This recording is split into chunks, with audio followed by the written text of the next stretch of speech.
Good morning. Today you might want to grab a piece of paper, a pen, or your electronic device of choice to take some notes. We're going to do some work today to evaluate the influences that affect us and our marriages. You know, influence comes from many sources. And if you don't mind, I'd love you to jot in the comments below some influences that you have in your life. Just jot some thoughts down there. And while you're grabbing that pen or pencil, Merriam-Webster defines influence as the act or power of producing an effect without apparent exertion of force or direct exercise of command. It could also be corrupt interference with authority for personal gain. What do you think about that? As you think about the influences in your life and to better understand yourself and some of the ways you approach your marriage, let's take a look at our lives today and make some notes about the following potential influences. This is not an exhaustive list by any means, but I just want to get your juices going. The first one I want to talk about is parents. How has your parents' marriage, divorce, remarriage, cohabitation, or other actions influenced your views about your marriage and even struggles within marriage? Just jot that down as a reminder. Number 2, your siblings. Are your brothers and sisters married? Are they divorced? Are they living with someone? And if you had to rate their relationship with that other person on a scale of 1 to 5, how would you rate it? Just jot a number down. This is for your eyes only. In Hollywood, what is your favorite movie? And evaluate the views of marriage or relationships that are expressed in that movie. Why do you love that movie? So jot the title down, and we're going to come back to that later. Fourth one is your friends. How many of your friends are married? And how would you rate their marriages on a scale of 1 to 5? Or if they're living together or have been in a long-term relationship, how would you relate that relationship? Number 5 is your religious beliefs. Do you believe in God or don't you? Do you believe there is an eternity or do you not? How do those beliefs affect your view of marriage and relationships? Now be honest about this. The 6th one are your lifestyle views and choices. Do you believe your lifestyle promotes or prohibits marriage? Why or why not? The 7th is your grandparents. Did you know them? Were they married? How did you perceive their marriage? What did you observe when you were around your grandparents? The 8th one is social media. What people do you follow on social media, and how do they express views about marriage or relationships or divorce or anything like that as it relates to troubles within marriage? The 9th one is music. What's your favorite genre of music? And as you listen to the lyrics of those songs, and yes, you are listening to them, even though sometimes we can't catch all the words, how do they influence your thoughts about your relationship and your life? The 10th one is literature. What kinds of books do you read? Why do you read them? And how do your favorite authors portray relationships, especially as it results in marriage? The 11th source is the internet. What sites do you find yourself drawn to most often? And why do you go there? And the last one, the 12th one, is your spouse. Do you listen to your spouse, or do you reject their influence, any influence that they might try to exert on you? You know, Jim Rohn famously said that you are the product of the 5 people you hang around with the most. Now, I agree with him on that, but I also think there's some other non-human influences in our life that have a big impact on us, on our thinking, on our way that we view life, and our marriages. And sometimes we're not even aware of those. So I want you to understand and think about those influences. Have you jotted just those 12 items down? I'm going to review them for you again real quickly. First is parents, siblings, Hollywood, friends, religious beliefs, lifestyle choices, your grandparents, social media, music, literature, the internet, and your spouse.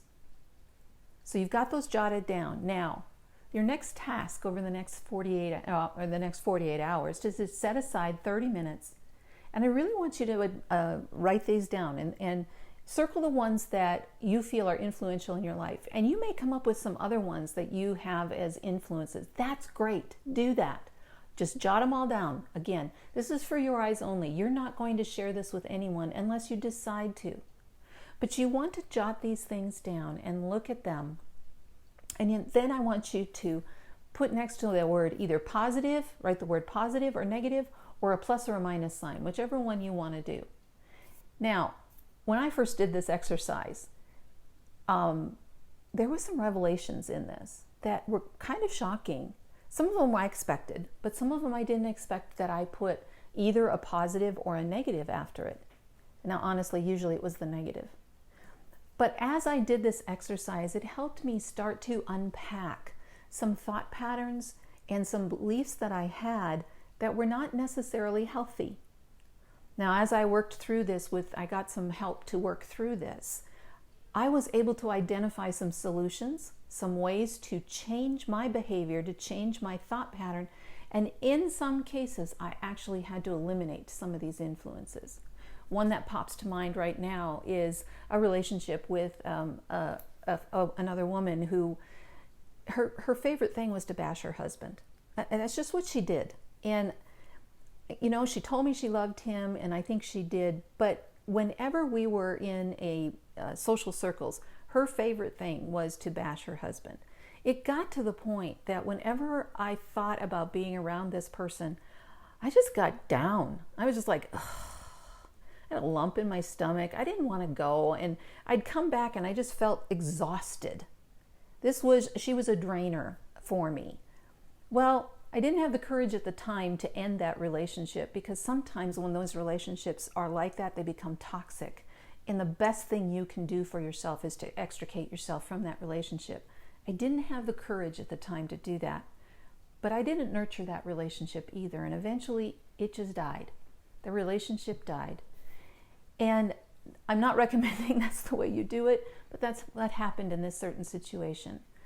But as you look at these influences in your life, and as you look at maybe some struggles that are going on in your marriage right now, how are those influences either encouraging you to find resolution in that struggle, or are they encouraging you to ramp up the struggle?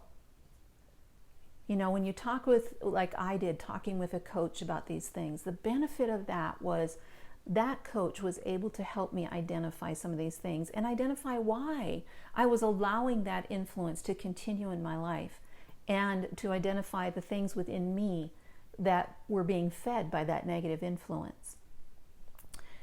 When that happened, then I learned some tips and tricks, and I learned some ways to change my thinking, some ways to deal with that negative influence in my life. And like I said, in this one case, I actually had to remove that influence from my life. But sometimes it's just simply a matter of you're the one who begins to change how that relationship works. Well, I hope you found some benefit in this today. I hope in the next 48 hours that you will take 30 minutes and set aside and either do it on paper and pencil if that helps you. Sometimes using that additional sense will help you. Or if you're like to do things on digital media, that's great. Do it that way. But I really encourage you to look at the influences you are allowing in your life and I'll see how they're affecting you and they're impacting your marriage.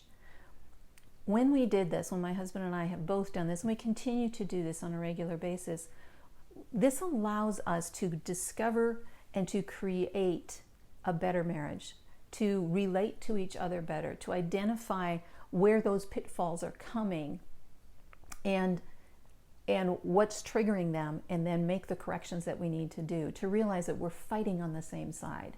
We want our marriage to grow and to become healthy. You know, your past describes you. Some of these influences may be from your past. It describes you, but it does not define you. You do not have to stay that way. Once you've accurately assessed your influences, you have the choice to change or to continue in those unhealthy behaviors.